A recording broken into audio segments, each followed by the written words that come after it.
Howdy, this is Jim Rutt, and this is The Jim Rutt Show.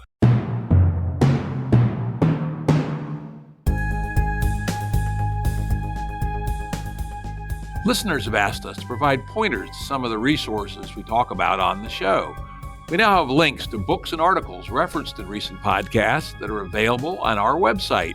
We also offer full transcripts. Go to jimruttshow.com. That's jimruttshow.com. Today's guests, two guests today, are Mark Stahlman and Fred Beuttler.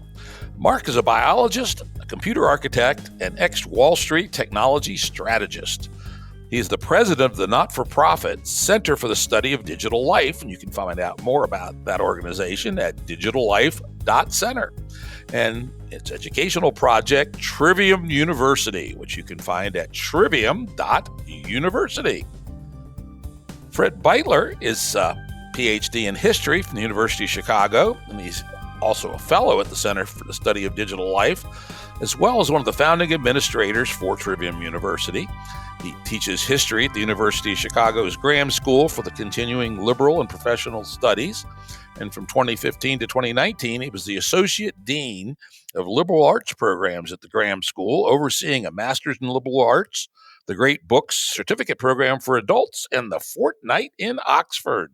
Good stuff. As also, I remember from our last conversation, you did a few years of government service as the deputy historian for the House of Representatives, which would have been fun, I expect.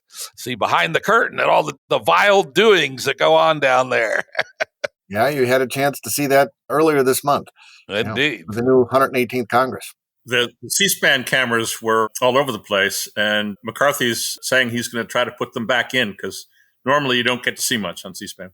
Yeah, talk about a case of something, nothing better to do in life than watch C-SPAN, but there it is, right? Anyway, Mark Stahlman, Fred Beuttler, welcome to the Jim Rutt Show. Thank you, Jim. We met in 2017 when you had participated and launched something called Rally Point Alpha, which is a part of your larger Game B experience. And you and I have had many fascinating encounters in the past 5 years. Indeed, been interesting. We've butted heads a few times and we've collaborated a few times. So it's been, I think, a very interesting relationship. And today we're going to talk mostly about a new project from Mark and Fred called Trivium University. Let's get down to that. And maybe you could explain to folks what the name Trivium represents and kind of the historical context of how it's related to the evolution of education. Want me to take that one? I can. Yeah, sure. As a historian, one of the things that goes back to the beginning of the liberal arts and the understanding of how the liberal arts are going to be taught as the basis for an educated human, it's going to be divided into two parts, the threefold way and the fourfold way, or the trivium and the quadrivium. And the trivium is composed of three subject areas: grammar, rhetoric, and logic or dialectic.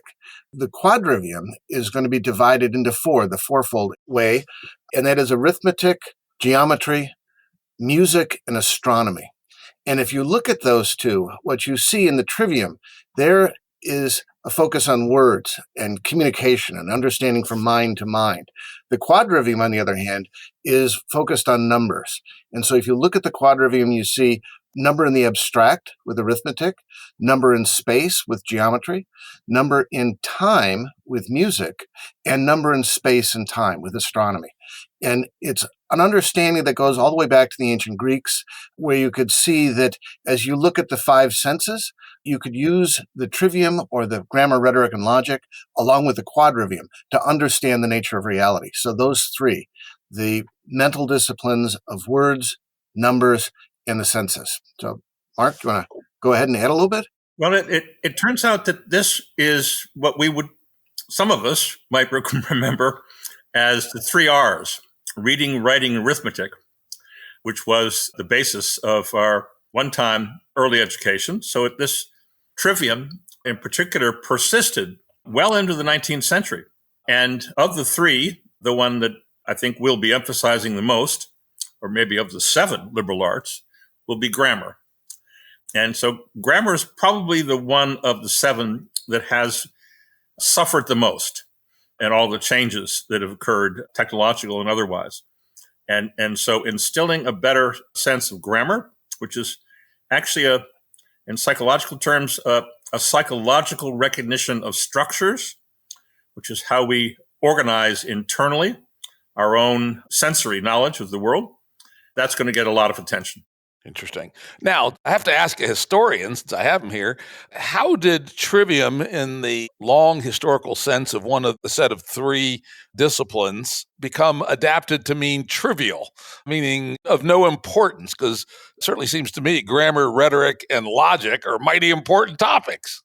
That's a good question, but it's also based on the word that's there. And so some of it's a denigration of things that seem to be elementary, but in fact, they're not. We could use the term, and you can see it sort of as a remnant.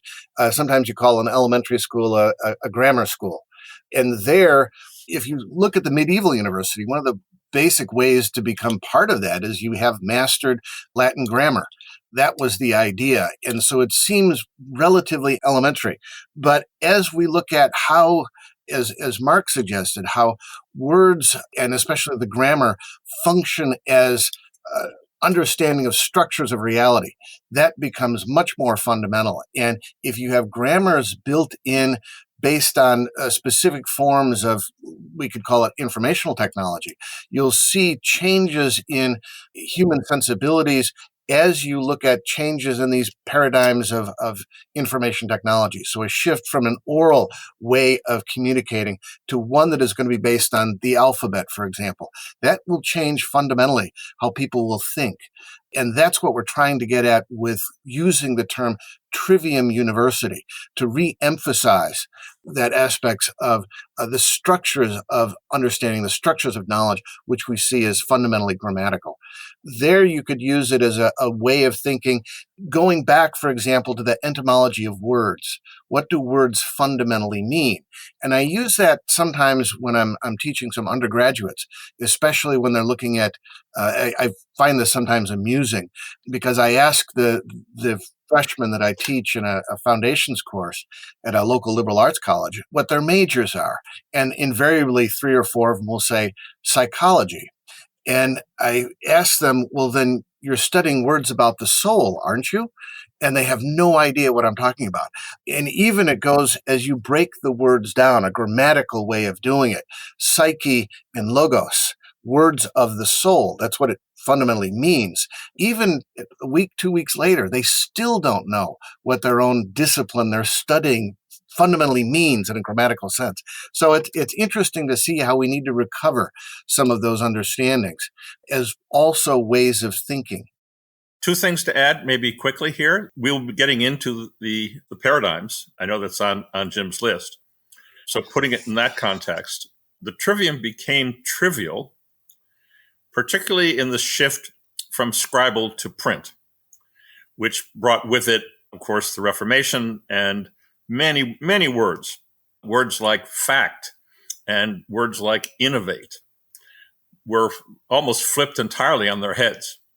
And so the change in language, the OED, Oxford English Dictionary, is of course where people tend to go to track these meanings over time. The meanings shifted dramatically. And so the battle between the Catholics who maintained the trivium and the Protestants against them undoubtedly contributed to this denigration of the trivium into being merely trivial.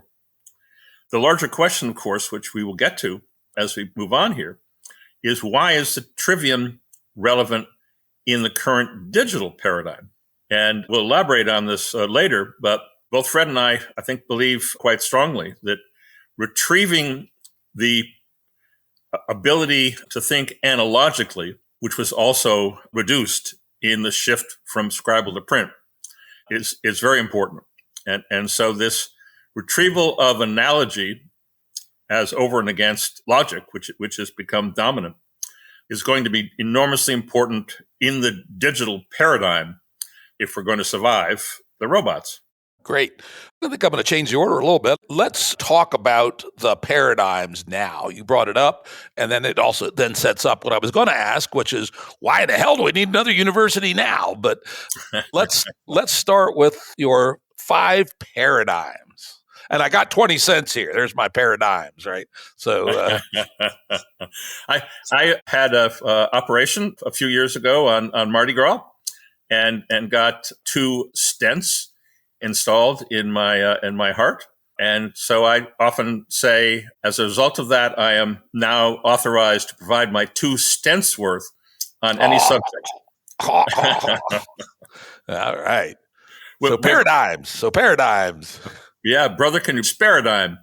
I'll just quickly run through this. And I know Fred has been writing some interesting material on this, and we'll probably bring more meat to put on the bones here. But as I've mentioned, and as Jim knows very well, one of my most important mentors is Marshall McLuhan. Marshall McLuhan, alas, died in 1980. I never met him, but I had his son, Eric, as a close friend for many years, and now have a similar relationship with his grandson, who's pursuing the McLuhan world. So McLuhan's Understanding Media, published in 1964, winds up being a discussion of paradigms. And it is in particular, this was shown also in his earlier work, Gutenberg Galaxy, which is literally about the print paradigm. In the subsequent work, Understanding Media, as well as in a protege of his, Walter Ong, the notion of secondary orality and retrieving enters in. So this whole architecture of paradigms winds up being a technological description, not a deterministic description, but rather a formally caused distinction between technology, society, human beings, and how we tend to construct our world based upon the environment in which we live.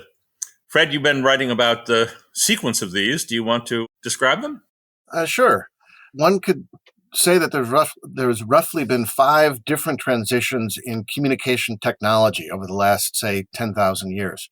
One could go all the way back to cave paintings from 30,000 years ago or so, which are in their own way making visual meaning permanent, but we've lost the meaning there. And so going back just to the question of an oral culture, really the first phase in development of human language, but we could describe them as shift from an oral to a written or a scribal, from a scribal to a print, from print to electric, of which there are a number of subsets, everything from telegraph to radio to television, etc., and then from electric to digital. So oral to scribal to print to electric and digital. So those are the 5 major paradigmatic or transitions that will take place in using communications technology. It's often a modern habit of thinking that this is a simple narrative of progress, and that with each technological transition, we are getting closer to an understanding of reality. But I don't think this is the case. It may be that once we're fully trained to think with a new medium, our ability to see or think in the old way may atrophy, so that with each new thing, some things may be lost.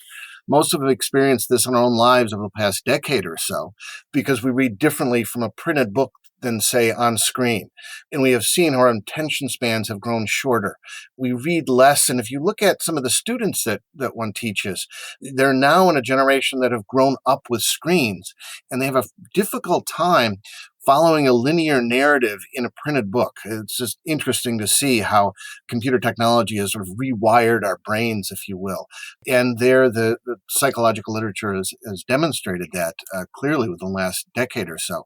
But I could go into a little bit further on some of the paradigm shifts. But as we're thinking about it, there's a few times that people are actually very much definitely aware of what is present and what is absent as you see a shift that will take place from a dominant use of one medium to another.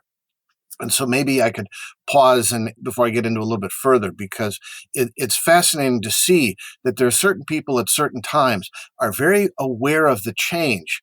And also they're suggesting that we may have lost something when you move to this new medium. Yeah, let me respond just a little bit. That last bit, one of the things I always remember my good friend Socrates, how he would denounce writing, right? As well, I'm sure there was a Socrates for sure, and Plato wrote him down or improved him or whatever, but he was quite emphatic that he thought something big was lost when philosophy moved from the oral to the written. As a historical example, I imagine that was one of the ones you had in mind. Yeah, that's the one I was going to think about. A very important quote that Socrates has about the invention of the alphabet. This is in the dialogue, the Phaedrus, which I don't know if you were going to follow up in that, but there's a few things that are pertinent because this is from Socrates himself. Socrates didn't write anything down, or at least is not recorded as to having written anything down. He's one who just speaks. And it's interesting to see that Plato writes things down, but he does it in a form that's imitative of speech. He does it in the dialogue form. And so you go back and forth, question and answer. But this is what Socrates says.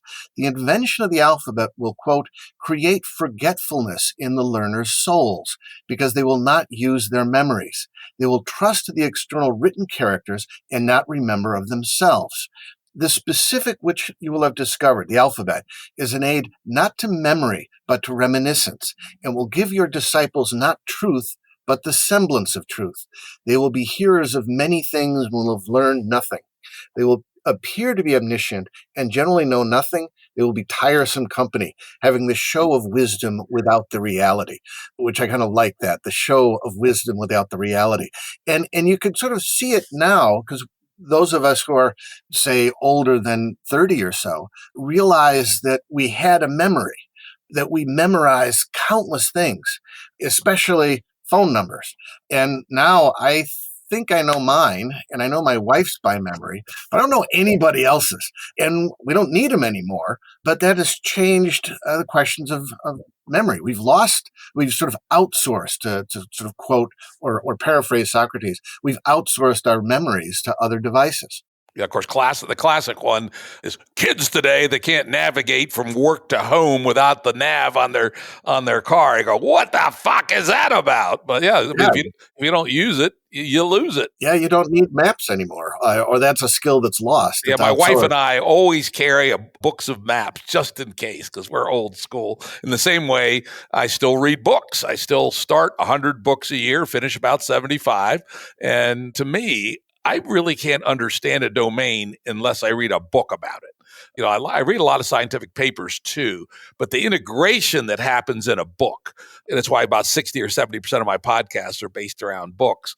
I find that the gestalt of 300 to 500 pages is qualitatively different than any other way of knowing a domain. So I stand with the book. My other little quirk is that despite being a podcaster, I don't listen to many podcasts. I don't watch many videos on YouTube.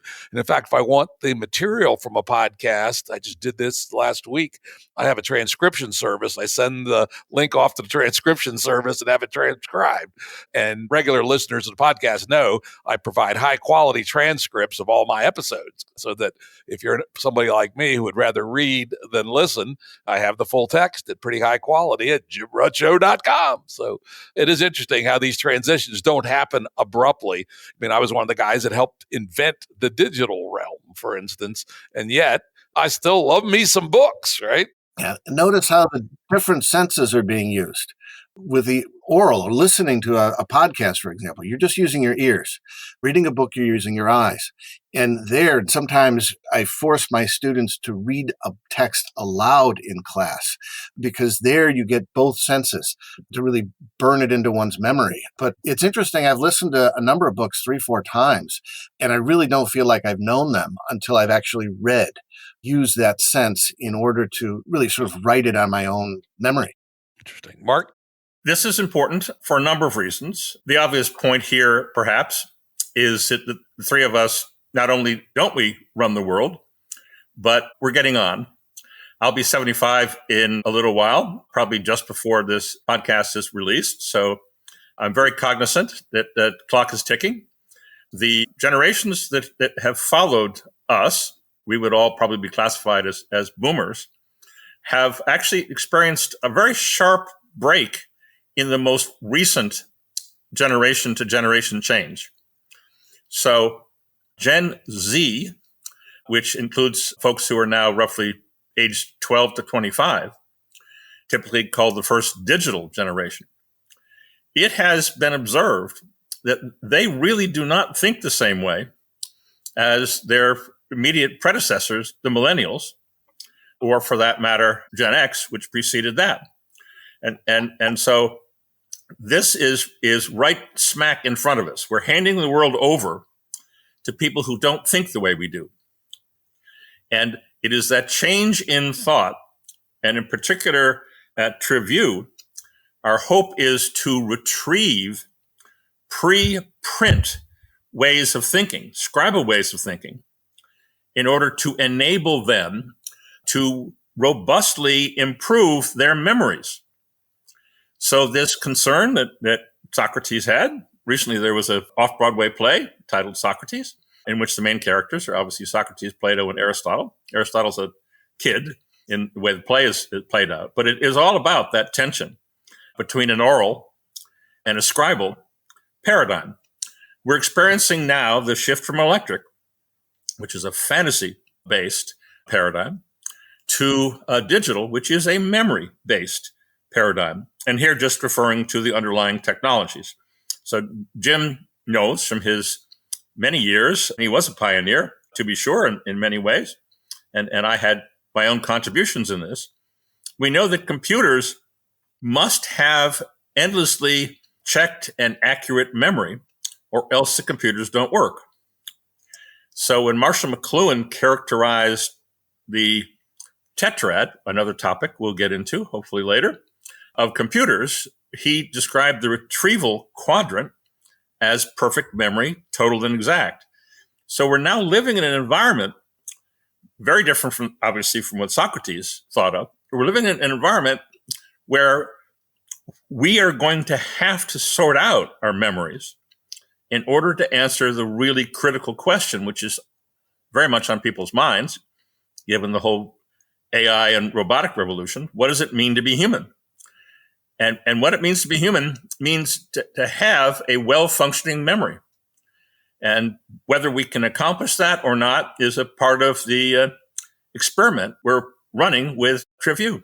Interesting. Before we go on to why Trivium, you kind of teed it up a little bit, I'm going to propose a sixth paradigm.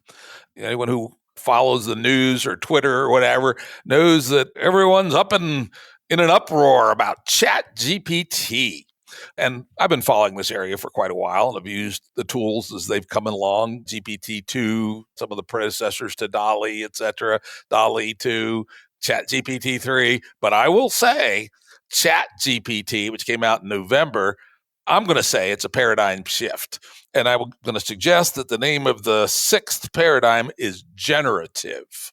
It is quite astounding to interact. In fact, I posted an essay this morning by a guy who talked about his use of GPT-3, which is just the one version before ChatGPT, as a smart journaling tool. And he has a dialogue with ChatGPT or GPT-3.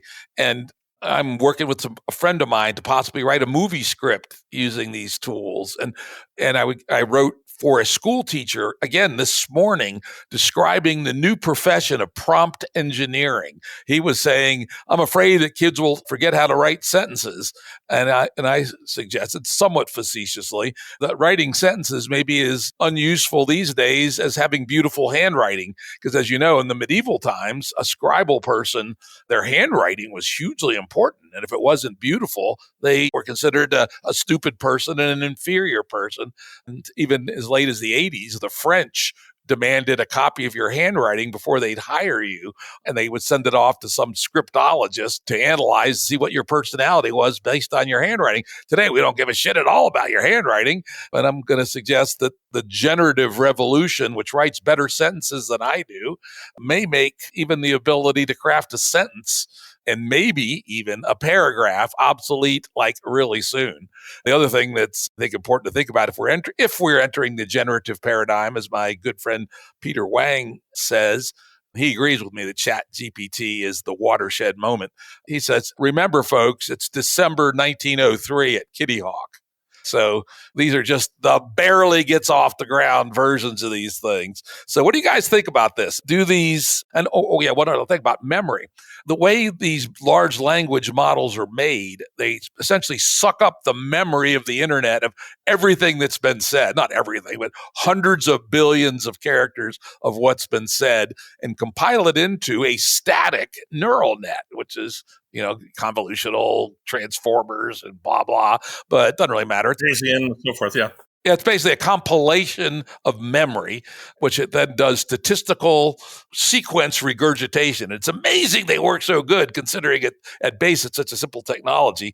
But it's you can basically say memory plus some new cool kinds of processing yielded a phase change into a new paradigm. At least I would say that. What do you think about that? Am I full of hot air? Well, it's actually quite essential to the digital paradigm. Everything you just described is simply the digital paradigm. And other words that could be generative is fine, autonomous is fine, artificial is fine. There's a variety of adjectives that could be used. But I would say that what is critical here is to try to the extent possible, get beyond these relatively superficial descriptions, which will have a series of adjectives and they're advocates from various places, and to try to get to the underlying technology, which is not generative. Underlying technology is digital. Digital just enables the autonomy, the artificiality, the generative character of this. And everything you said, I would agree with, except it is a core part of the digital paradigm. And in particular, it compels us, as I mentioned earlier, to ask the question, what does it mean to be human? That is the primary effect of generative and all the rest of the ways we might describe this. And that is right at the heart of what we would call the digital paradigm. Okay. I would just add, too, just a little bit to think about it by sort of reemphasizing what Mark said. What we call electric and the paradigm into electric involves the technologies based on electricity, a different medium, but that's telegraph, that's radio, the telephone, film, cinema, television. They're all slightly different. The differences between radio and television we're very clearly aware of, but that's something that is within the broader electric paradigm, just exactly what Mark was describing, that AI and generative understandings, that machine learning and all this, these are technologies that's generally based on the beginning of the digital age. It goes back 70 years ago. So there, which is some of the early development of what will be called cybernetics back in the late 1940s. And so this is a further development within a paradigm. And so technologies will develop, but it's changing the way of thinking. And that's the really notion that we're trying to get at. So I would agree with everything you said, Jim, just like Mark, but I think it's within that broader digital paradigm. Yep. Where you draw lines, of course, is always the question. Well, and everybody gets to claim their own authorship under this circumstance. And so, Jim, I'm happy that you have your own word for what we're all talking about anyway, and you can trademark it or whatever as you wish. But this is probably a good point to bring in Norbert Wiener briefly. It turns out that concerns over the impact on society and on all of us, concerns of that sort were around long before we were in the digital paradigm. In particular, Norbert Wiener, who was mentor to my father and described to me as my godfather by him. Cybernetics is published the year I was born in 1948. But in 1950, he published The Human Use of Human Beings, which got him in very deep trouble because he was saying we need to be careful about these technologies and what they do to us. And he was up against a bunch of people, including Gregory Bateson and a number of others at the old Macy conferences, who wanted to use these technologies to reshape the world. And so raising deep questions about what these technologies do to us can get you in trouble, as it did with him. Our goal here, in fact, is to stimulate a much wider questioning. And so everything that you said, Jim, about generative and the fact that people who write press releases don't have jobs anymore, and the fact that colleges are now changing the way that they do testing, among other things, so the kids can't use ChatGPT to get an A on the exam. I think that the idea that we have crossed the threshold with ChatGPT is exactly correct. But that just points out to us how little imagination we had before, to a certain extent. That's a great point, because truthfully, but of course, that's what an emergence is something that's fundamentally in a new space that we didn't anticipate before, but maybe in theory we could have, but it was just too big of a jump for our feeble little brains. So anyway, this is all a great setup to what I was going to do earlier, but now we're going to do now. We'll have a lot more context, which is, why in the world does America need another university? We got was it 3,000 universities or something, and they're going out of business at a fairly good rate. And so, why is this the time to start a new university? What's your thesis on why this is something that the world needs and it probably also wants? I'll give a quick answer, and then Fred will give the real answer. But the quick answer is, we're doing this because the kids want it. It turns out that there's a vast number of kids who went through their college education feeling like they really didn't get much out of it. They didn't learn much. They're not prepared for the world. There's no jobs because the robots are going to take the jobs. And so there's a huge concern amongst particularly Gen Z about what has happened to their mental health as a result of this transformation. So Jim is a market-oriented economist with all sorts of ideas about how we can improve our economy. But my basic answer to this is because there is a demand which is not being met in the other places. That's a good answer. That's a very important one. It's a need. Also, it's a felt need, but really unarticulated, because the patterns that our society has sort of set up are ones that push people in a certain direction, leading them to a system of credentialing that is way over, so bloated is probably a good way of describing it. And one of the things that I think what we need, and this is why the idea of a university, that's a medieval concept. The Trivium is medieval, the beginning of liberal arts. So is the university. A university, in its essence, goes back to a professor and a student, the faculty and students. And if you look at what a modern university is, there's this huge infrastructure in place that doesn't work in the classroom. You could see this over the last 2 decades, but the massive expansion of administrators and staff needed to provide all the various services that are present within, say, a small liberal arts college, for example, or a large research university. There's not a lot of interaction between faculty and students. There's so much else that has served to increase the cost, but also to move away from the real ability of a professor to talk with students. And that's the thing that we really want to get back to. And so we're not envisioning a vast brick and mortar place that is basically a combination of a health club and apartment buildings centered around sporting events. That gets away from what the essence of a university is. If you go, say, to the University of Virginia, or if you go to the University of Wisconsin at Madison, or even the University of Chicago, which way back 70 years ago had the brilliance to get rid of football, but now it's come back, you still have things that are away from the professor and the student. And that's what we're trying to get back to. And we're going to use online platforms that really put together that close interaction. One of the visions that we see, and I think that it's a very important one, I like to use the model, because this comes somewhat from the university where I teach, that rather than the lecture hall, what we have is the table, that everybody's around the table. And I think an online format can do that in class sizes of a dozen to maybe 20 at the most, where you can get the interaction between student and faculty member. But there, if you get rid of the bloat of so many administrators, you can significantly reduce the costs and the needs for students to go $60,000 in debt a year. Yeah, that alone would be a big improvement. Obviously I was aware of the macro trends just from watching the news, but in the last year and a half, I've become quite involved with the MIT, my alma mater. I was a co-founder, along with some other folks, of the MIT Free Speech Alliance, where we were reacting to a particularly egregious attack on a guy named Dorian Abbott, who's from the University of Chicago, by the way. University of Chicago. Yep. And he was giving a talk about the atmospheres of extra solar system planets around other stars, right?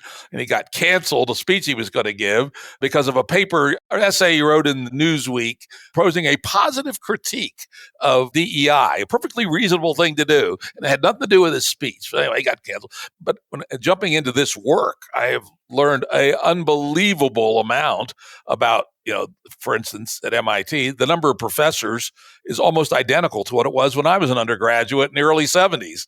The number of administrators, 6x. 6 times at least. Yeah, the cost has gone up 4x after controlling for inflation, and based on looking at what's actually in the coursework and the quality of the students that comes out, I would say at best it's as good as it was. At best. At best, yeah. It's certainly not 4x better, and so this is clearly an example of cost disease, and that alone would be worth a huge amount, would give you a tremendous competitive advantage. And, to the idea of being in a small classroom with a senior professor and you really learn something, actually a fairly important class I took was a small group, 15 students, taking macroeconomics from Paul Samuelson himself. And it convinced me I wouldn't touch academic economics with a 10-foot pole, that it was utter blather and bullshit. And here was the Nobel Prize winner that wrote the book on the topic, and it was an entirely ungrounded discipline, as it turned out. I loved microeconomics, and I was seriously considering switching from physics to economics. But, spending a semester, elbow to elbow with Paul Samuelson convinced me not to. Well, here we have a fine example of paradigms. The liberal arts are scribal, medieval in terms of their paradigmatic structure. Obviously, that was transformed when the world went to the Western world. Here it's important because I hope we get a chance to do more of this as we continue here. We have, up until now, not mentioned the fact that the world is not in any way uniform. And in particular, the print paradigm, which Jim champions. I live inside of my own library of thousands of books. I read another one last night and started another one this morning. So I wind up being a book guy, a print guy in that regard. But it turns out that free speech is going to have to be re-examined. I'm also familiar, as Jim knows, through a mutual friend of ours who probably doesn't want his name mentioned in this regard, but I'm very familiar with how MIT has accomplished some amazing things for the very specific reason that MIT is STEM, and STEM is the quadrivium. So what's happened here at MIT is that MIT is defending free speech, which is arguably a print paradigm phenomenon, and succeeding in ways that others have not because, in fact, they have a scribal basis, the quadrivium, for accomplishing this. And all of this paradigm conflict now arises in the context of the digital paradigm. And so, as I have been suggesting to Jim and I's mutual friend, at some point, they're going to want to move on from the relatively unattractive, at least in my view, and needing examination view of classical liberalism, which is probably not going to be sustained. And the way this is going to come to our attention is China. As it turns out, and I don't want to jump ahead in Jim's layout here too much, but I hope we get around to talking about three spheres. Well, why don't you do it now? I don't actually have it on I do have it, but only when we go into your courses. But to the degree that it's important for the macro picture, why don't you hop into it? Okay. The very simple slogan is three spheres, East, West, and digital. And this is the current layout of geopolitics. I will not go into this in great depth, but the other project from CSDL, besides Fred and my work on Trivium, is a Three Spheres newsletter, which leads into Exogenous Inc. as a consulting business. That's a for-profit business. The Three Spheres would have been viewed as all components of globalism.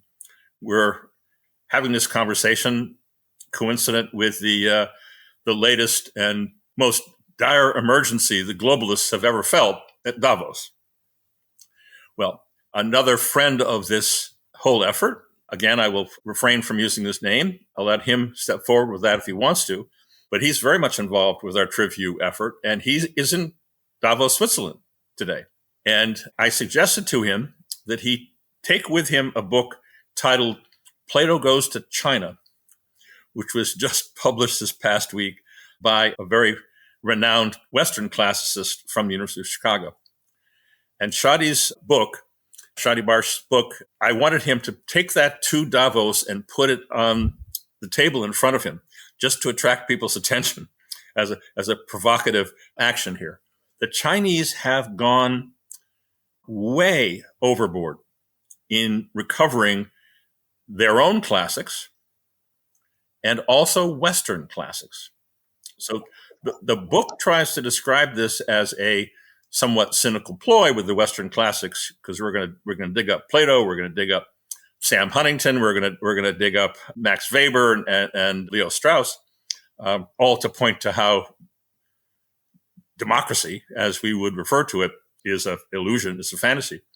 So she turns it into a fairly standard. You could see it in the New York Times, but that's not what's going on. There's very little understanding in my experience, having gone to China first 25 years ago, but working with people who really know a lot about that. No, the Chinese are trying literally to retrieve the scribal era, and they're retrieving it in both the East and the West. This is a phenomenal development. This is unlike, and it couldn't have happened, of course, without the digital transition. Without a digital paradigm, they couldn't do it. Fred, yes. A couple of things maybe before we get in deeply. You should describe the differences between East and West, because that is fundamentally based on communications technology, with the invention of one side moving from the alphabet versus pictographs. That's the difference that's present. So you maybe want to explain that a little bit more. Yeah, I actually had an opportunity to have lunch a while back with one of the world's best known experts on writing. And he was very aggressive at lunch on many subjects, but one of them was, and I tried to do this with my language, so I would recommend it for others who are listening. Logograms is probably a better term than pictograph, but because logo implies meaning more than just a script, a picture. But a civilization, there are basically only two ways in early terms to deploy the technology of writing. One of them is obviously we're going to use something that emulates speech. And so that's makes sense. And the Phoenicians, who left no writing behind, but nonetheless gave us phonetics and the alphabet, they did it for commerce.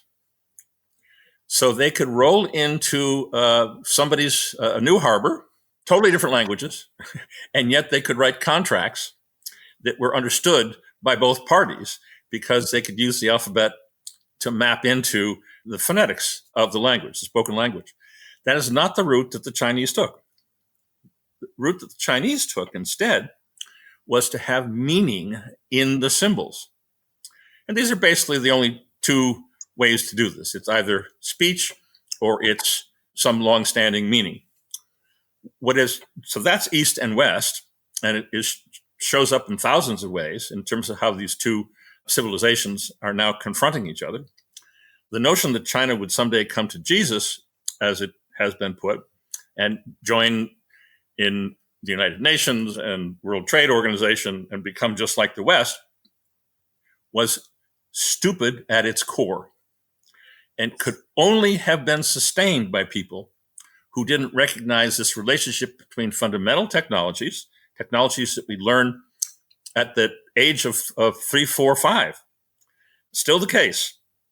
Despite the keyboarding issues, the Chinese are fundamentally logographic language. Well, what has happened in our times, and Jim is a participant in this, as was I, is another writing system has come about, which would not have occurred likely to these early civilizations in this way, although I'm sure there are some analogies, and that is code.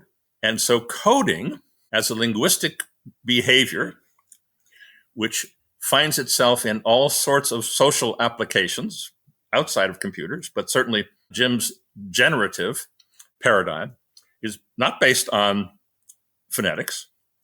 It's not based on meaning, logograms. It's based on very different procedures. And these linguistic procedures therefore carve out a different kind of human. As it turns out, that kind of human, the digital sphere sort of human, has running through its composition a very negative view about humanity. I remember once asking Jim in our earlier conversations, what is your feeling about computers replacing humans? And as I recall, Jim's answer to that question then was, well, I'm interested. Tell me more. And I'm not categorically opposed to it. Jim's read enough science fiction and been involved with enough of this stuff that he knows how these scenarios play out. So what was considered to be globalism, with Davos as its capital, is now quite obsolete. It's gone. And this is a sense of panic that everybody has. I'm waiting for my friend. I've never been to Davos, but I suspect he will come back and tell me just how freaked out they are. Because I know they're really freaked out. And they're freaked out because it doesn't work anymore on so many different levels. It has been replaced, in our view, with 3 spheres: East, logographic; West, alphabetic; and digital spheres, based on code. These are all human beings, but they have very different goals. We describe those 3 goals in the following way. The Western sphere, the one which all of us come from, and we're all alphabetically biased, which happens obviously because we learn alphabets early in life. So this is young kids are being taught this stuff. That bias will tend towards, under current paradigm conditions, towards attempts to find virtue. Virtue is such an important part of Western civilization and seems to have been lost. And so there really is no choice, in a certain sense, but for us to go on a quest for virtue, which has so many ways that it can express itself, from the silly virtual signaling to all sorts of other exercises. That's not what's happening in the East. The East is not looking for virtue. The East is looking for the Tao, or the way, which was so critical in the early years of the formation of that civilization. Both East and West civilizations, by the way, of course, were formed in and after the Axial Age, as Jaspers described it. So this is basically 3, 4, 500 BC is when these civilizations were being formed around these linguistic practices. The digital sphere, which is the brand new one, is not looking for virtue. Jim and I know lots of people. Jim interviews many people who are part of the digital sphere. In fact, if I had to summarize Jim's podcast, it is a digital sphere set of luminaries that he has parading across the stage. And these people are not looking for virtue. These people are looking for the divine spark. They're looking for something that is above and beyond the way the rest of the world works, and very often consider themselves to be quite superior as a result of that. So here we have 3 spheres, East, West, and digital, based on fundamentally different technologies, written technologies, logographs, alphabet, and code, seeking 3 different goals: the Tao, the way; virtues for the West; and a spark of the divine, alchemical transformation in the case of the digital sphere. The fact that we have these 3 spheres now is an interesting intellectual observation, but alas, it has massive geopolitical implications. As Jim will say, I'll just finish with this one thought. As Jim knows, there's something in physics called the 3-body problem. And in a short form fashion, it has no mathematical solution. This is to say, three gravitational bodies interacting with each other in ways that cannot be simply described mathematically. We now have three spheres analogous to that. And so a part of what we are trying to do is to elevate the understanding of these differences in the hopes that we can avoid massive conflict. I will probably not be around when all of that finally gets tested, but Trivium is in an effort to develop leaders who can deal with this remarkably newly dangerous and perhaps unresolvable conflict. Okay. Fred, if you have something to say, why don't you say that, and then I'll respond. Okay, yeah, because one of the things that when we use the term Trivium University, it seems to be that we're looking backwards, that we're trying to go back to an ideal, even a medieval past where we're all sitting around talking Latin, and that's not the direction that we're looking at all. This is a very future-oriented endeavor, and we're using the analogical logic or analogical thinking in order to say we're in the midst of this enormous transition into a digital world. How are we going to understand it? Well, by looking at how the different transitions took place between oral and scribal, or between scribal and print, or between print and electric. We are thinking that these are analogies that are going to enable the students who are coming to Trivium University in order to navigate the future. That's what the orientation of what Trivium University is. And so providing the kind of tools to help them think and to navigate, if you will, to shape a new generation of leaders, to enable them to understand and also shape that transition to a digital paradigm. That's things that we are committed to. So it's not an antiquarian venture, but rather a future-oriented one, using paradigmatic thinking, using analogy in order to understand now what the reality is of three spheres competing and leading to conflict between them. That's the orientation that we have at Trivium University.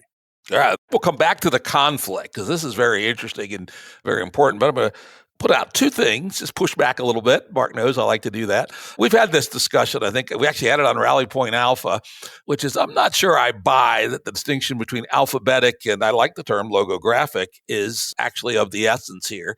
Because if we look at the cognitive neuroscience of reading, first, reading is a new phenomenon. It's only at most 3,500 years old. And in our modern form, it's less than 3,000 years old. So we don't have any genetics to support reading. We accepted, which means to reuse previous capacity to be able to read. And if you look at the cognitive neuroscience of reading in both the logographic and the alphabetic realm, what you find is the areas that are activated during the process of reading is the areas that convert image to auditory. And so both Chinese and English go through a bottleneck where they are turned into a neurological analog to audio before they're interpreted. And so while the nature of the written medium does make certain things easier and certain things harder for the two cultures, like it's thought that the logographic understanding of language makes coding more difficult, for instance, right? But in terms of how we think, how we can structure the world, the written symbol to auditory bottleneck before we interpret language makes me think that that is less than of the essence. And then I'll go on to my second one. Then we'll go back to you for response to that. And then we'll go to why this is important.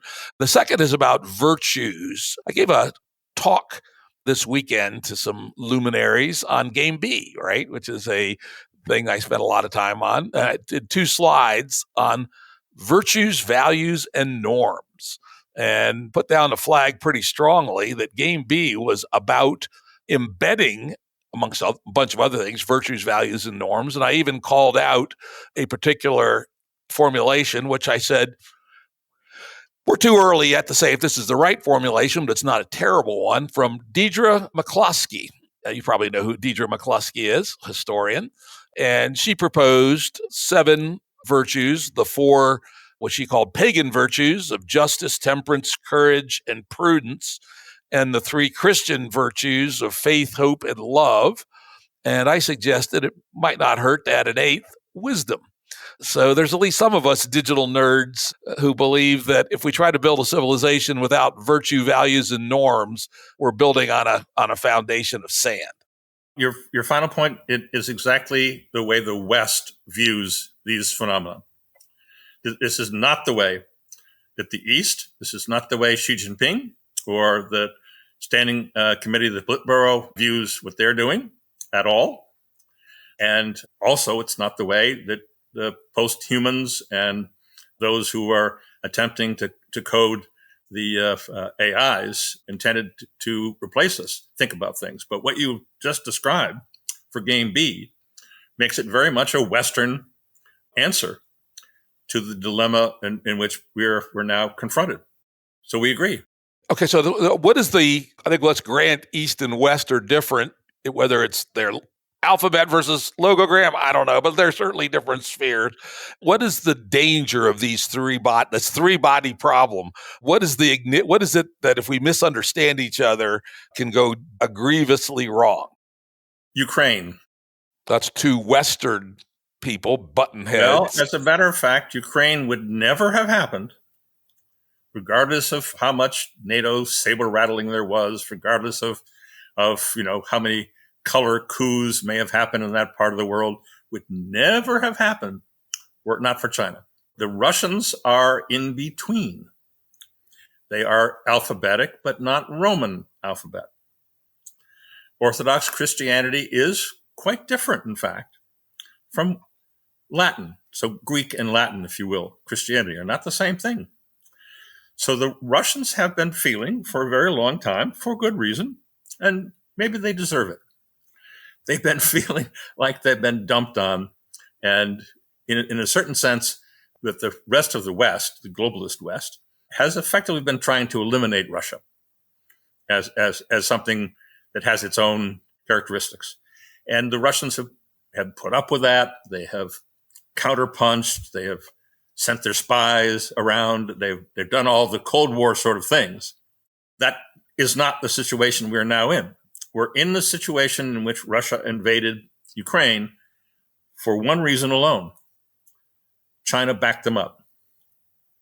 So we are already in a two spheres conflict that, as all of us know from following this, Patriot missiles are now on the way to Ukraine. The United States will train the Ukrainians in operating the Patriot missiles in Oklahoma. So they don't give the impression. Now, is that really going to stop World War III, that the training happens in Oklahoma? I don't think so. So we have an early taste of the global conflict as a direct result of conflict between spheres. What is being tested in Ukraine? What's being tested in Ukraine, of course, are digital weapons. And so we have the digital sphere being brought in. We've got Elon Musk with his telling the government, you got to pay me for my satellite dishes. Elon Musk is hardcore digital sphere. Elon Musk has told us that Optimus, his robot, is going to be the most important invention that he has. He's trying to figure out how to literally rewire our brains with Neuralink and so forth. And he wants to get off the planet. He wants to make us intergalactic. That's all digital sphere ideology. So all three spheres are already engaging in the Ukraine conflict. Where's that going to happen next? There are many other places where that could occur. Well, certainly, I think about Taiwan. Taiwan is the very center of the digital, right? Where do all the most advanced computer chips come from? Absolutely right. TSMC and the desire on the part of the Chinese to acquire TSMC is very typical of the Western narrative about what's going on here. So from the standpoint of the West sphere, Taiwan is the obvious flashpoint. My knowledge of the situation is limited, but I will tell you that there are plenty of TSMC engineers now working in the PRC, in mainland China right now. They don't need to take Taiwan to get TSMC. They've already got TSMC. There's nothing that TSMC does that isn't known in all sorts of detail in mainland China. Number two, it is not the way that the East thinks about these things at all. And in fact, a conflict with India, which is also an in-between, may be a more important one. And there are plenty of other places in Africa, in South America, where the Chinese have been running circles around the US. The opportunity for conflict between these spheres, all three, because nothing happens without the digital sphere nowadays. It may look like it's East and West, but it's all deeply enabled by digital technology. These sorts of conflicts would have been imagined before February of last year by most people on all sides. No one in their right mind could do these sorts of things. No one's going to provoke this sort of conflict. And yet, so we characterize Putin as insane. We characterize Putin because nobody reasonable could do this.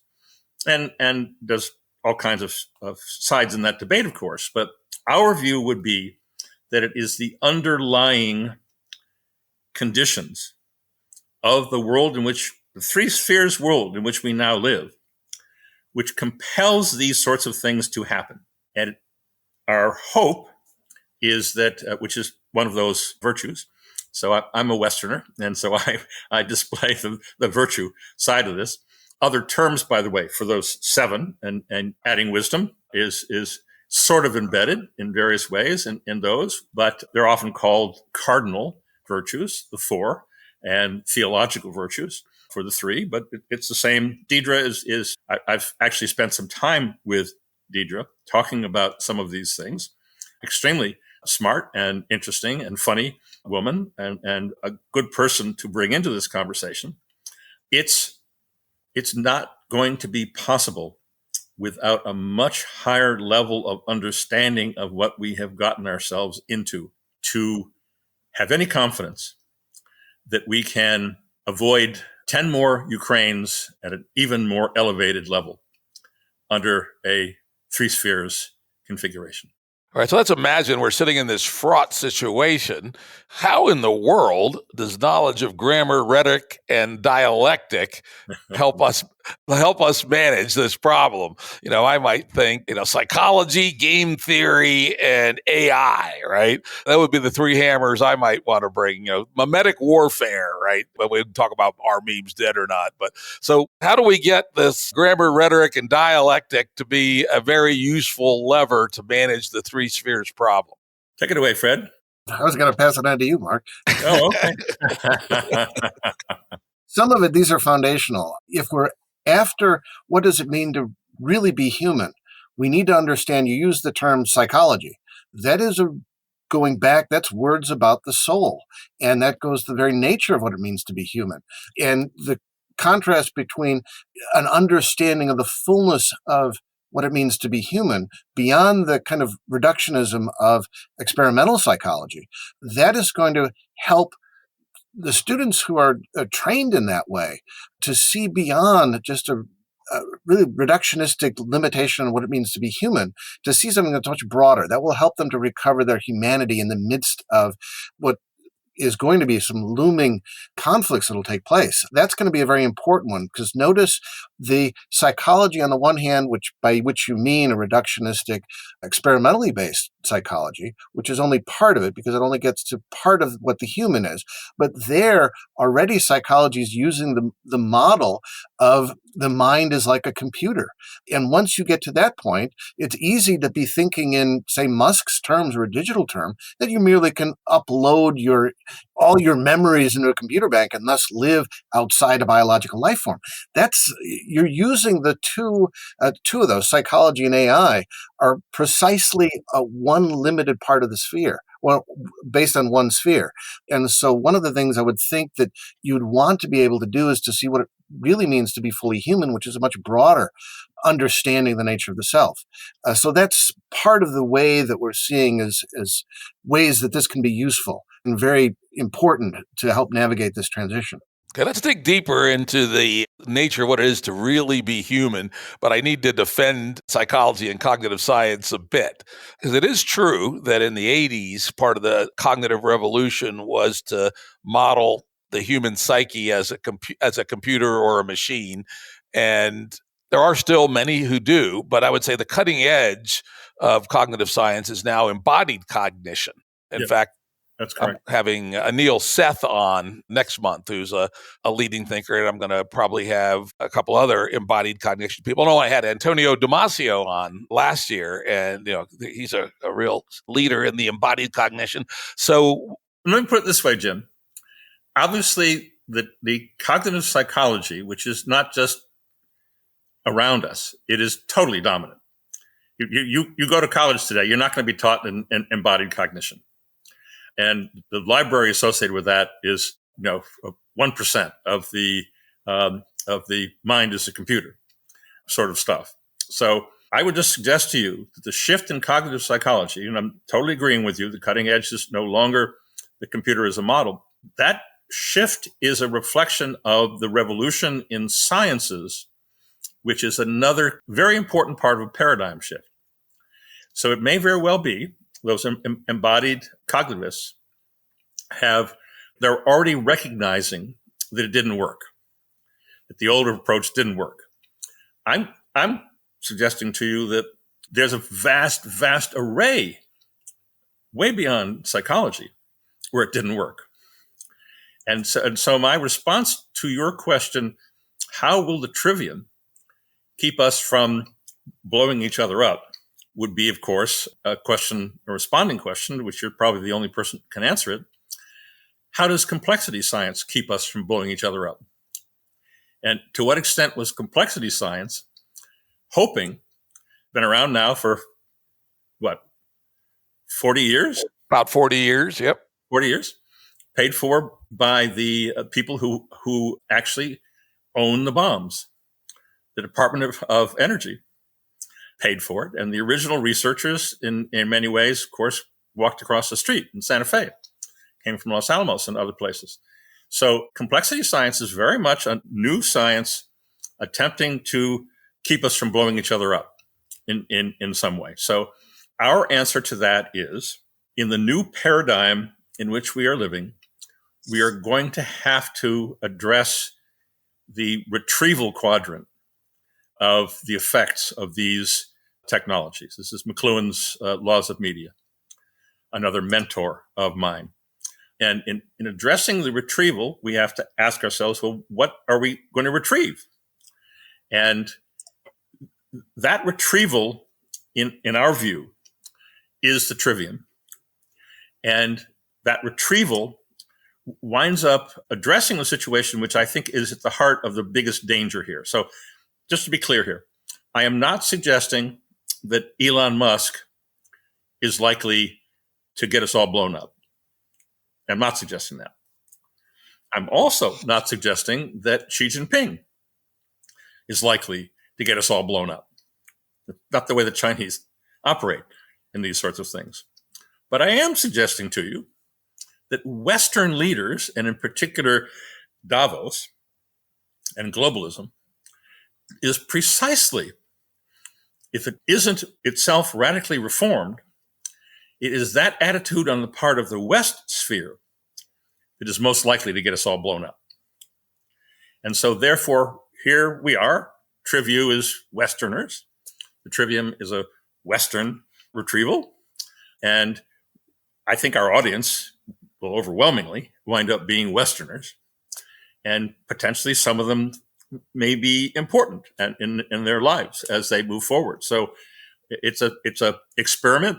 It may be a thin straw, but retrieving the trivium for a new generation of Western leaders is our approach to trying to avoid World War III.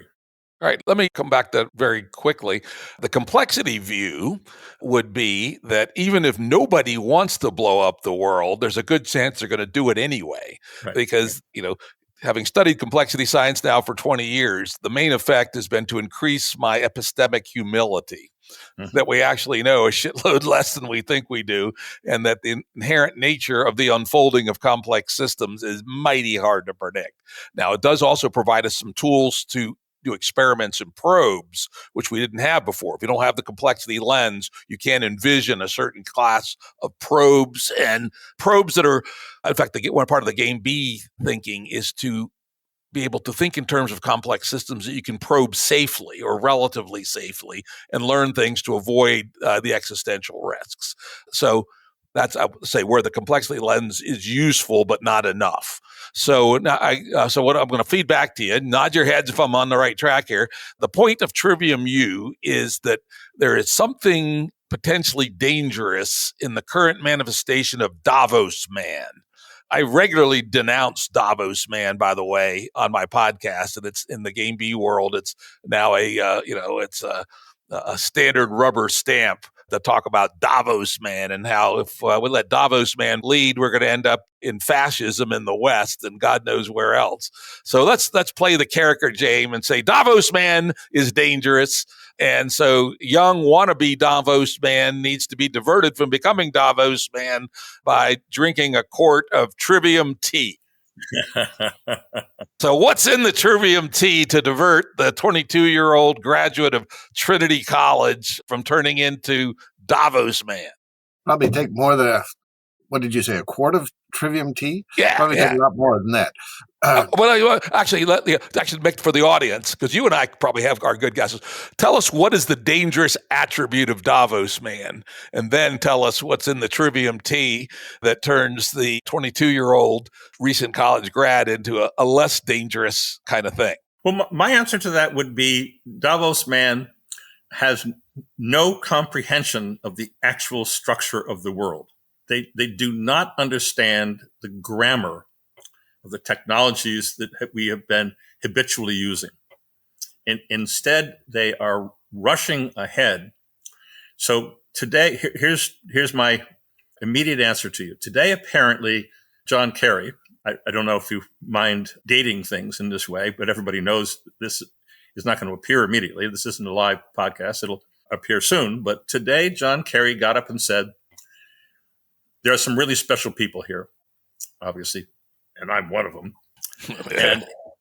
and what makes us special is that we are extraterrestrials. We have an ability to stand outside the world so we can save it. That, it seems to me, is the biggest danger of Davos man.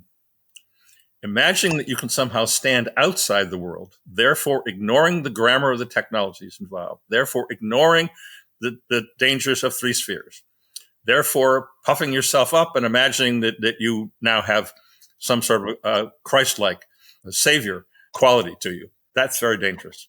And in fact, that's the exact opposite of epistemic humility, right? So it's also Correct. lacking the complexity lens. We're the pros from Dover. We'll solve your problem. And, I know people that know John Kerry, and they say he's a nice enough guy, but he's not the sharpest knife in the drawer. So even in the actual, what someone like a John Kerry could do, it's a gross case of hubris and a lack of epistemic humility. So what's in the Trivium tea to keep a smart 22-year-old from turning into Davos man? Some of it is not an understanding that progress is necessarily cumulative, that there is a sense that there's a perennial and a progressive. And to understand that, we'll see really a depth of what wisdom is. Maybe there's moral progress, but the ancients don't see that. And in fact, that there may be, but very clearly it's done at different rates. But the sense that there are perennial questions that have a series of answers in it, that you're going to find in a retrieval of ancient wisdom. That is going to provide epistemic humility. When we realize that, yes, John Kerry realizes that he's not going to be as smart as Plato was. Not to say that we're going back, but rather to use those tools to retrieve an understanding from, yes, the great books, to really use them and make those apply to contemporary issues. It's not going to eliminate, for example, cognitive psychology, but rather it's going to use the development of modern research, which is going to be in a progressive model, to interact with the ancient understanding of what psyche and logos means in order to find something that's much broader, much larger, that includes the truths within both. That's going to be the understanding of what wisdom is. And wisdom you want to define as the right use of knowledge. So this is going to be very practical in ways. We're in the midst of a transition. And here we want to see, at least looking by analogy, if you go the development of the printing press, so Gutenberg to the time of Martin Luther with the 95 Theses, that's about 75 years. If you look at the beginnings of the electric paradigm, in May of 1844, Samuel F.B. Morse sent his message, "What hath God wrought?" by telegraph from Washington, D.C. to Baltimore. 70 years after that is 1914, when European empires ruling worldwide through telegraph wires under the ocean went to war. That is something that no one was expecting, no one was planning. We sort of stumbled in, or the West stumbled in to conflict in the summer of 1914. And the leading thinkers thought it was impossible because the level of economic globalism had reached an all-time high. And in fact, that high was not reached again until 1988, which is interesting. I love that. I study this transition fairly carefully because it was a classic surprise in complex systems problem. So continue. No, that's exactly what you're describing. No one's anticipating it. No one's planning for it. I mean, they're planning for it in the development of militarization and the formation of empires throughout the world, but they're not anywhere at all anticipating the cataclysm that will take place. And you can see some of the technologies, like, for example, you can almost predict someone like Adolf Hitler coming in once you have the centralized technology of the radio. Yeah, Goebbels said himself, Nazism would not be possible without the radio. Without the radio, yeah. And you could see it also with, anyway, one understands that we're in the midst as well of the same kind of transition. If you point the beginnings of artificial intelligence in the Second World War, with the development of guided missile torpedoes and an understanding of how mathematics can be used to predict where aircraft are flying so that you can aim anti-aircraft guns much better. Though curiously, the one that actually worked was analog. It wasn't digital. It was Vannevar Bush's analog computers that wasn't actually digital. The digital was used for code breaking, but not for trajectories. Analog was still better at those days. Just a weird little historical aside. So anyway, this shit's coming. Whether generative is a new paradigm or a late manifestation of, or later, because more will come, but late generation of digital. How does being able to, at least at a rough approximation, be like Socrates, keep us from doing stupid ass shit with digital technology? Here I'd like to introduce a term which will be very important at Trivium, but we have not yet brought it into the conversation. And that is the art of net assessment. Now, it turns out that much as complexity science effectively came out of the Pentagon, net assessment was for a while nurtured at the Pentagon. And so another of my mentors, I'm counting Marshall McLuhan, but also Andrew Marshall, who I mentioned early on, a name probably unknown to most people who will be listening to this. But he is a man who effectively set up critical aspects of the RAND Corporation, which then led into SALT agreements and so forth. So in the late 1950s, it appeared, and many people were, strangely enough, cheering for a nuclear exchange. So we can go back and we can all watch Dr. Strangelove, which obviously comes out of as a parody of no arguing in the war room.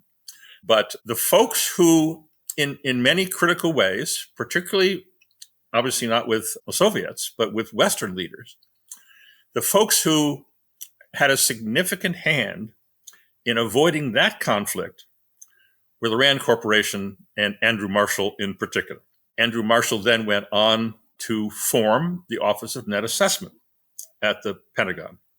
So what is net assessment? Net assessment is a diagnosis. It's not an action plan. It's not a strategy. It is a diagnostic. And so I think, Jim, your use of the term lens from complexity as a way to understand these things, it'd be quite appropriate to think of net assessment as yet another lens. In particular, a lens that widens the aperture. So everything has to be considered. That's the net. And then all of this has to somehow be put into a grammar that can then be understood, as often was the case in wargaming and tabletop exercises and so forth, computer simulations even. But the goal with net assessment was to train Western, particularly US, military leaders on how to not blow ourselves up. It, as all these things do, it rose and it fell, reporting directly to SecDef, Secretary of Defense. And we're not in that relationship, obviously, with the Pentagon. But nonetheless, the center directly grew out of work that we did for Andrew Marshall. And so we are continuing. In fact, in the very early days of the center, we called ourselves the Digital Rand. And there was a version of the CSDL website that had actually a picture of a mushroom cloud. And so this geopolitical, this may be the part that is least obvious in what we're trying to do here. We're not simply trying to afford people a window into how to think different, as Steve Jobs would have suggested. We're not selling Macintoshes here. What we are hopefully doing, though, is opening up the aperture with Trivium University, and then helping people in a around the table seminar format discuss the readings that we've given them, discuss their own impressions, their own experiences, and come to a greater capability. May or may not be possible, because after all, these things don't occur at a conscious level so much as a subconscious level, and involve very much who we are, how we grew up. So we may find that this is harder than we thought. But the goal here with TrivU is to provide lenses, including the McLuhan tetrad, including Andy Marshall's net assessment, including other lenses that allow us to become digital grammarians and therefore look at these situations in ways that Davos men could never comprehend. Could you give me an example? An example of how you would think about these things differently. Well, the obvious one here is the grasping of the implications of globalism no longer being functional. We've gotten to the point now where the New York Times will print a op-ed about the end of globalization. We're at the point now where handfuls of books are appearing about this. But it would have appeared to be the case that in order to avoid war, we must have world government. As it turns out, Davos has, in some sense, actually purchased the United Nations. There's an alliance that has occurred between the two of them. I think it happened in 2019. Davos obviously has the money. The UN has been sinking fast. And so this widening the aperture recognizes that pursuing this goal of one world is itself an inherent danger. It is a violation of the grammar of reality. Yeah, I love to say that I only am willing to tolerate planetary government when we have at least 5 planets. Yeah, because it's too easy to get locked in, as we know, right? You don't want to have a single attractor in a system that's as critical as our global governance, because you get stuck, you ain't getting out anytime soon. So, Jim, we have a fundamental agreement here, which is the basis of this podcast. And that is, to put it in Hollywood terms, Toto, I don't believe we're in Kansas anymore. I think that's the truth. We all agree that old world we grew up in, the world that Davos man wants to dominate, it simply doesn't exist anymore. And so if we can begin to spread the implications of that and the need to use various lenses to understand the new world, the digital paradigm in which we live, I think we will have made a significant contribution by doing that. Very cool. Fred, maybe we can wrap up on this. Build the bridge from this new lens, which I 100% agree with we need, or frankly, if we don't have, we're not going to make it out of the 21st century, probably, at least not with a highly complex society. Humanity won't disappear, but 90% of them might.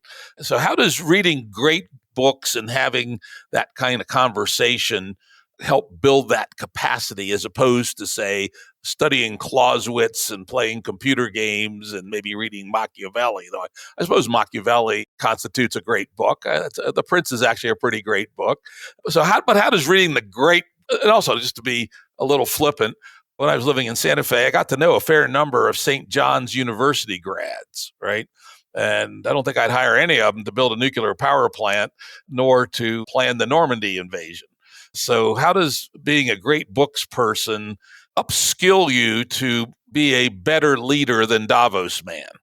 Okay, that's a very good question. And it sort of goes into an issue that when you use the term great books, you always go back to the University of Chicago or also St. John's as a program that really was a print or an attempt to revive print in an electric age, to provide a sense of, a canon of text that's there. And that's not really what we're trying to do. I much prefer a term called the Great Conversation, rather than looking at a fixed canon, but instead to see this ongoing dialogue at the table, that you'll use the dialogue partners, if you will. Yes, you use Socrates. Yes, you read Aristotle. Yes, you read Machiavelli. You get an understanding of an ongoing conversation. It's Western at this point, but that has lasted for 2,500 years or so.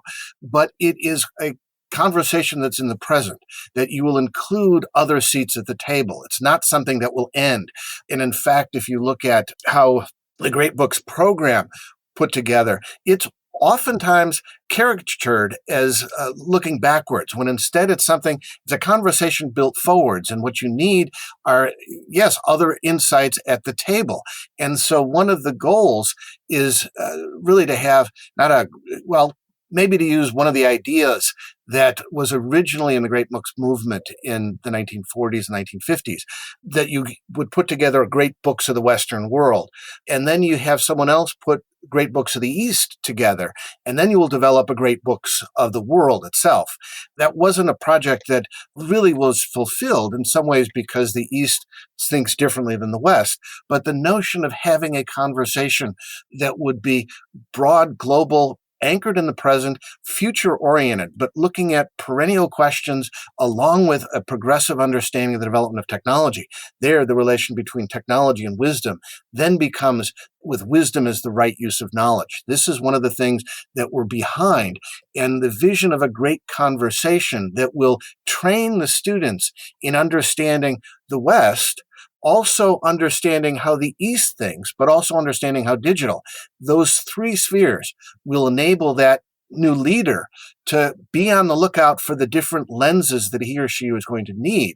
And thus what you'll want is not necessarily we're training net assessors, but rather we're training leaders that need net assessors and that need complexity scientists in order to figure out how best to navigate this transition in a very dangerous spot, in a dangerous world, in order to move beyond that so that we can prevent World War III in many ways, and prevent that summer of 1914 when people blunder in to something that nobody wanted, but rather sort of develops that the world is in that 30 years war, a second 30 years war that lasts until the late 1940s, if you will, and then is stuck in Cold War for another 70 years.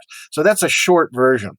But I think a vision not of great books, but rather a great conversation, going to even a use of reading that is going to combine a scribal reading with listening as you read things aloud, perhaps, as one way to continue on that great conversation. And that was one of the things, to go back to Socrates, that he complained about the alphabet, is the alphabet was like painting, because you couldn't ask the artist what it means. And here, if you're looking at a great conversation, you can actually move beyond that and instead enable to interact as many of us start thinking and really using the ancients and the moderns as dialogue partners as we try to understand this transition in the future. So that's a short version. Very good. Very good. Mark, any final thoughts from you? I'm just enormously honored to be working with Fred Beuttler on this project. I have the talent, I guess, as do you, Jim, of being somewhat provocative and therefore attracting people. When I was on Wall Street, I was known as a contrarian, and so that's sort of my character. But then turning that into projects that actually work requires that I be more, I guess, than a Pied Piper or however you might want to characterize it. And so Fred's answer to your question, which I was hoping would be the answer, is something that only Fred could give under these circumstances. And I'm just greatly honored to be working with Fred on this Trivium University project. And I'm excited and humbled to be working with Mark, too, as someone who's been thinking about these for many years. I only met Mark about 5 years ago, but he's been a mentor in many ways of getting me to think in much more challenging ways to sort of navigate the midst of what we're in. And I thank you, Jim, very much for putting us together in this podcast and giving us these hard questions that help to focus our thinking, as iron sharpens iron, as it were, right? That's the idea. And here you could see it very clearly of how dialogue and discussion, this great conversation that we've been having, moves the ideas forward. And I've learned enormous amount from Mark, and I've learned quite a bit from your questioning to force us to get us to really think through some of the implications of what we're trying to do. Very good. Now, we talked earlier that if people want to learn more, there's an email address they can send to. What would that be? Yes, as usual, the info address is the best place to go if you want info. So when this podcast is seen, you can go to trivium.university for examples and outlines what we're talking about. If you'd like to apply for our first cohort, which will be starting in the spring, please send the details to info@trivium.university. All righty. Well, this has been a wonderful conversation. I've enjoyed the heck out of it. I think our audience will find it illuminating as well. So Mark Stahlman and Fred Beuttler, thanks again. Thank you. Thank you. Audio production and editing by Andrew Blevins Productions. Music by Tom Muller at modernspacemusic.com.